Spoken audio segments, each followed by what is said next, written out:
I never expected to lose both of my parents to gun violence in very different ways.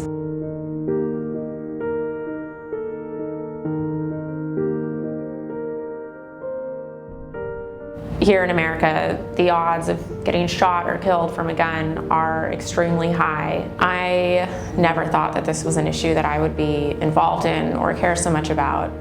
And that all changed on December 11th, 2012, when my mom, Cindy Yuille, was shot and killed in a mall shooting. Another safe haven for American families shattered by gunfire, the shooting at the mall outside Portland, Oregon. It happened this afternoon in a plaza busy with holiday shoppers, including many children. Police now say 3 people are dead, including the gunman, at least 4 others injured. The situation there involved the gun owner had multiple guns laying around, and the shooter had spent the night at his house before and took one of those guns and used them in the small shooting. When I found out my mom was killed, I wanted to know why that happened and how it could have been prevented.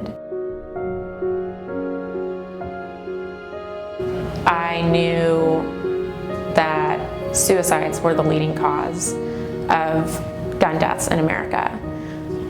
But again, it was never something that I had been personally impacted by. That all changed when my dad took his own life with a gun just a couple of years ago.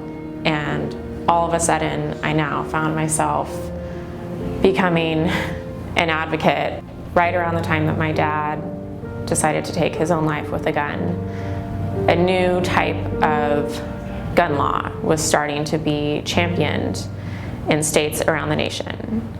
This law is referred to as an extreme risk protection order. The idea behind this law is to give families and loved ones and law enforcement a tool that they can use to temporarily remove guns from someone who is in a crisis, from someone who may be a danger to themselves or others. Had this law been at my disposal to use in Oregon, I definitely would have taken advantage of that, and I would have done everything I could to stop him from buying a gun that day.